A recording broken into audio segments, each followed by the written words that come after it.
एक ऐसा योद्धा जिसने 21 बार पृथ्वी से क्षत्रियों का संहार किया। एक ऐसा पुत्र जिसने पिता के आदेश पर हथियार उठाया और एक ही वार में अपनी मां की हत्या कर दी। एक ऐसा ऋषि जिसने शस्त्र और शास्त्र दोनों में अपार ज्ञान अर्जित किया।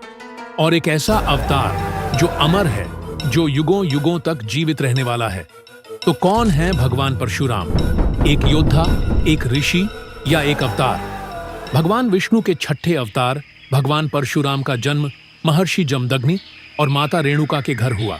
उनका असली नाम राम था, लेकिन उनके पास शिवजी द्वारा दिया गया परशु यानी फरसा होने के कारण उन्हें परशुराम कहा जाने लगा। लेकिन परशुराम कौन थे? वह महान योद्धा जिसे ब्राह्मण होना चाहिए था, लेकिन एक गलती के कारण उसका पूरा जीवन बदल गया। ऋषि जमदग्नि की पत्नी रेणुका एक आदर्श पत्नी, जिनकी एक छोटी गलती उनके मृत्यु का कारण बनी। एक दिन नदी से पानी भरते समय उनका मन एक गंधर्व की ओर आकर्षित हो गया। एक अजनबी के प्रति उनके मन में वासना उत्पन्न हुई, जिससे उनकी पवित्रता नष्ट हो गई। जब वह लौटी तो उनके पति ऋषि जमदग्नि ने यह जान लिया। वह भयंकर क्रोध में आ गए। उन्होंने अपने पुत्रों को अपनी मां का सिर धड़ से अलग करने का आदेश दिया। एक एक करके उनके चारों पुत्रों ने इस पाप को करने से इनकार कर दिया। और फिर उनकी बारी आई जो सबसे छोटे थे, परशुराम। भगवान शिव ने परशुराम, जो शस्त्र विद्या में निपुण थे, को एक दिव्य वरदान दिया था। लेकिन उन्हें यह नहीं पता था कि उन्हें वही दिव्य अस्त्र अपनी मां पर चलाना पड़ेगा। उनके पिता का क्रोध इतना भयानक था कि पूरा परिवार नष्ट हो सकता था। इसीलिए परशुराम ने अपने पिता को शांत करने के लिए अपनी मां की हत्या कर दी। लेकिन ऋषि जमदग्नि का क्रोध फिर भी शांत नहीं हुआ।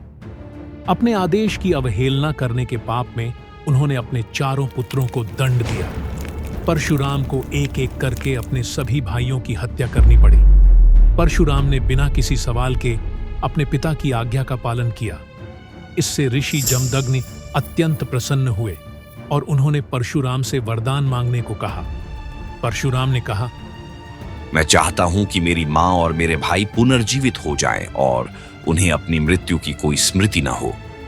ऋषि जमदग्नि अपने वचनों को नहीं बदल सकते थे। उन्होंने परशुराम की बात सुनी और अपनी शक्तियों से उनके परिवार को पुनर्जीवित कर दिया।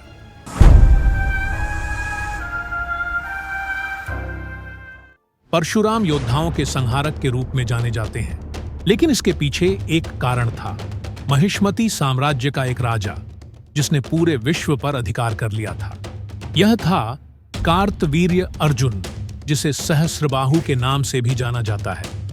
सहस्रबाहु का अर्थ है वह जिसके हजारों हाथ हों।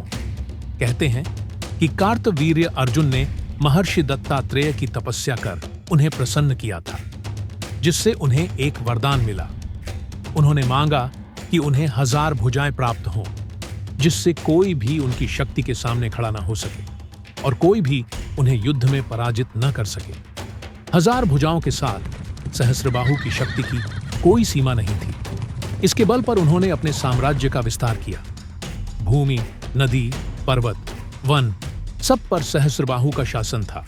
लेकिन साम्राज्य के विस्तार के साथ साथ सहस्रबाहु का अहंकार भी बढ़ता गया। वह हमेशा खुद को सर्वश्रेष्ठ साबित करने में आनंद लेता था। इसलिए उसने कमजोरों को सताना शुरू कर दिया और उसकी क्रूरता बढ़ती गई। एक दिन जंगल में घूमते हुए सहस्रबाहु ऋषि जमदग्नि के आश्रम तक पहुंचा।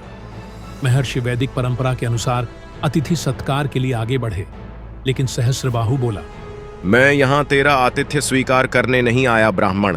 मुझे तेरी गाय चाहिए, कामधेनु। महर्षि ने विनम्रता से कहा, राजन, यह हमारे आश्रम के पालन पोषण का एकमात्र साधन है। यदि इसे भी दे दिया तो हम सब भूखे मर जाएंगे। कृपया हमें क्षमा करें। यह सुनकर सहस्रबाहु क्रोधित हो गया और अपने सैनिकों को आदेश दिया, इस आश्रम को तहस नहस कर दो और कामधेनु को अपने साथ ले चलो। सैनिकों ने पल भर में आश्रम को नष्ट कर दिया। लेकिन जब सहस्रबाहु ने कामधेनु को पकड़ने की कोशिश की तो वह अंतर्ध्यान हो गई। भगवान परशुराम ने जब अपने आश्रम का यह हाल देखा तो उनके क्रोध की कोई सीमा न रही। उन्होंने भगवान शिव द्वारा प्रदत्त परशु उठाया और प्रतिज्ञा ली, सहस्रबाहु, तूने मेरे आश्रम को उजाड़ा है, मैं तुझे इस अपराध के लिए प्राण दंड दूंगा। परशुराम महिष्मती नगरी पहुंचे और सहस्त्रबाहु से भयंकर युद्ध हुआ। उन्होंने पहले उसकी 1000 भुजाओं को काटकर उसका घमंड चूर किया और फिर उसका सिर धड़ से अलग कर दिया। इसके बाद परशुराम ने महिष्मती से लौटकर एक नया आश्रम बनाया और तपस्या करने कैलाश पर्वत चले गए। उन्होंने सहस्त्रबाहु को दंड तो दिया, लेकिन न उसके किसी पुत्र को मारा, न ही उसकी नगरी उजाड़ी। परंतु अधर्म का वृक्ष तब तक फल देता रहता है जब तक उसकी जड़ें नष्ट न कर दी जाएं। एक दिन यही हुआ। सहस्त्रबाहु के पुत्रों ने घात लगाकर तपस्यारत महर्षि जमदग्नि की हत्या कर दी। जब यह समाचार परशुराम को मिला तो वह पहले शोक में डूब गए, फिर क्रोध से जल उठे। उन्होंने अंजुलि में जल भरते हुए प्रतिज्ञा की, इन हयावंशी क्षत्रियों ने मेरे आश्रम को उजाड़ा, मेरे निर्दोष पिता की हत्या की और उनके शरीर पर 21 घाव दिए। इसलिए मैं इनके वंश का 21 बार संहार करूंगा। भगवान परशुराम ने संपूर्ण महिष्मती को सहस्त्रबाहु के पूरे वंश सहित नष्ट कर दिया और वह भूमि अपने गुरु महर्षि कश्यप को दान कर दी। परशुराम केवल एक योद्धा ही नहीं, बल्कि महान तपस्वी और ऋषि भी थे। उन्होंने महेंद्र पर्वत पर कठोर तपस्या की। भगवान गणेश को संस्कृत का पहला शिक्षक माना जाता है, लेकिन शस्त्र विद्या के सबसे बड़े गुरु परशुराम माने जाते हैं। उन्होंने कई योद्धाओं को शिक्षा दी, जिनमें भीष्म, द्रोणाचार्य, कर्ण और श्री राम भी शामिल थे।